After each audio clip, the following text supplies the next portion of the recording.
Morning students.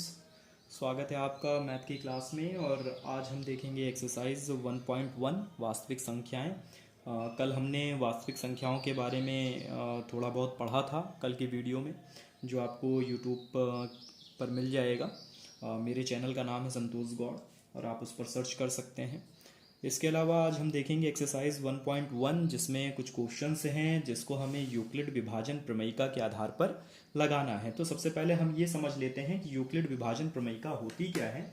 इसमें हमको एक इक्वेशन को समझना बहुत ज़रूरी होता है, और इसमें ये इक्वेशन जो है वो ये है कि a बराबर बी क्यू प्लस आर, ये इक्वेशन है। और इस इक्वेशन को अगर हम समझ जाते हैं तो यूक्लिड विभाजन प्रमेयिका हमारे लिए बड़ी ही आसान हो जाएगी। तो इसमें a और b जो दे रखा है ये क्या है, एक धनात्मक पूर्णांक है। ये धनात्मक पूर्णांक है, ये है a और b। ठीक है, ये दोनों हैं धनात्मक पूर्णांक। और हम एक उदाहरण के माध्यम से इसको समझ लेते हैं। जैसे हमने जो है ले लिया कि a बराबर हमारे पास, जैसे हम मान लेते हैं कि a बराबर है 17 और b बराबर है 5। ठीक है, तो हम यहाँ पर देखते हैं कि अगर हम b से a को भाग देते हैं, 17 को अगर हम भाग देते हैं किससे, b से यानी 5 से, तो 5 यानी 15, ये 3 बार में जा रहा है और हमारे पास शेषफल बच जा रहा है 2। ठीक है, तो हम यहाँ पर ये चीज़ कहेंगे कि ये जो है 3, ये हमारे पास है भागफल, और 2 जो हमारे पास बचा है वो है हमारे पास शेषफल।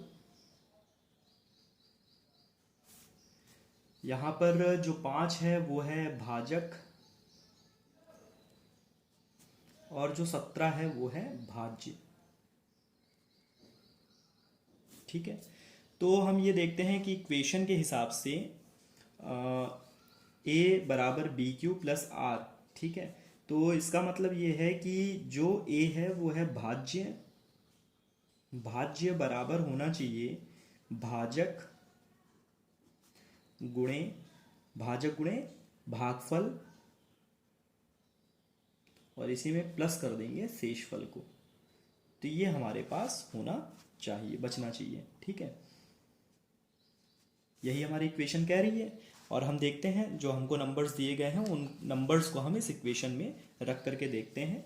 तो देखिए, भाज्य हमारे पास दे रखा है 17, भाजक हमारे पास है 5, इसमें गुणा कर लेते हैं भागफल का, तो हमने 3 से गुणा कर लिया और जोड़ दिया कितना, 2। तो हम ये देख रहे हैं कि हमारे पास जो इक्वेशन बन करके आई है वो 17 इक्वल टू 17 हो जाएगा, नहीं हो जाएगा, 5 यानी 15 प्लस 2, 15 और 2 17। तो ये इक्वेशन बराबर हो गई। इसके अलावा हम ये भी दो बातें हमको ये भी ध्यान में रखना होगा कि जो शेषफल है, जो हमारे पास शेषफल है वो बड़ा होना चाहिए किससे, 0 से, या फिर यही शेषफल बराबर होना चाहिए 0 के। इसके साथ ही साथ हम और क्या दूसरी चीज देखेंगे कि जो हमारा भाजक है वो हमेशा बड़ा होना चाहिए किससे, 0 से। ठीक है, और साथ ही साथ भाजक जो है वो बड़ा होना चाहिए किससे, शेषफल से। ठीक, तो हमारे पास एक और इक्वेशन बन करके आ जाती है। वो इक्वेशन क्या है, हम यहां पर देख लेते हैं कि जो 0 है वो छोटा होगा या बराबर होगा किससे, r से। r क्या है हमारे पास, r है शेषफल, और जो r है वो छोटा होगा किससे, भाजक से। भाजक हमारे पास क्या है, b। तो ये हमारी इक्वेशन है, इसको भी हमें समझ लेना चाहिए। तो इस तरीके से हमने देखा कि यूक्लिड विभाजन प्रमेयिका क्या कह रही है हमसे, a बराबर बी क्यू प्लस आर, यानी a का मतलब भाज्य बराबर भाजक गुणे भागफल प्लस शेषफल। तो ये हमको देख लेना है। अब इसके बाद हम आते हैं क्वेश्चन नंबर 1 पर। मुझे लगता है कि आपको ये प्रमेयिका समझ में आ गई होगी उदाहरण के माध्यम से, जो मैंने आपको अभी समझाया है। अब हम क्वेश्चन नंबर 1 देख लेते हैं। तो देखिए क्वेश्चन नंबर 1 क्या कह रहा है। क्वेश्चन नंबर 1 कह रहा है कि यूक्लिड विभाजन एल्गोरिथ्म के प्रयोग से एचसीएफ ज्ञात करिए। एचसीएफ ज्ञात की करना है, और किसका एचसीएफ ज्ञात करना है, जो क्वेश्चन नंबर 1 का पहला पार्ट है उसमें 135 और 225, इन दोनों का हमको एचसीएफ निकालना है। तो हम देखते हैं कि इनका एचसीएफ कैसे निकलता है। तो हमें क्या करना है, जो बड़ी वाली संख्या है वो होती है हमारी भाज्य।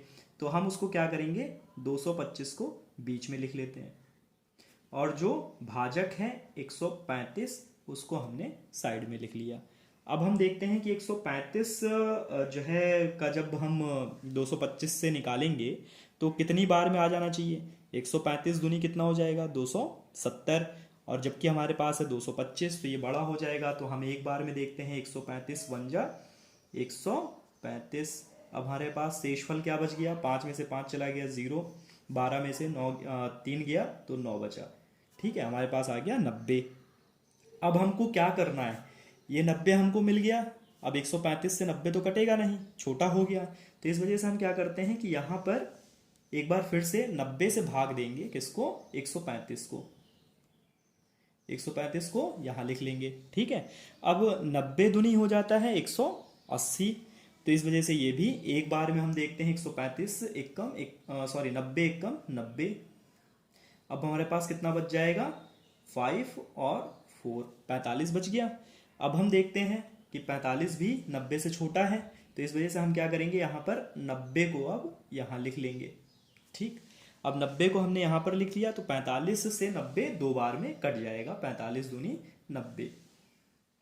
तो यहाँ पर हमारे पास क्या हुआ कि 90 पूरा पूरा कट गया और हमारा शेषफल 0 हो गया। तो हम यहाँ पर 45 को अंडर मार्क कर लेंगे, ताकि हमें ध्यान रहे कि 45 हमारा क्या है, एचसीएफ है। लेकिन यूक्लिड विभाजन प्रमेयिका के हिसाब से देखिए, यूक्लिड विभाजन प्रमेयिका के अनुसार, भाई इसके अनुसार हमको देखना है। तो इसके अनुसार हम क्या करेंगे, इक्वेशन बनाते हुए चलेंगे। ठीक है, जैसे पहले वाले इक्वेशन को हम देखें तो हमारे पास जो है, जो भाज्य है, भाई यही होता है ना।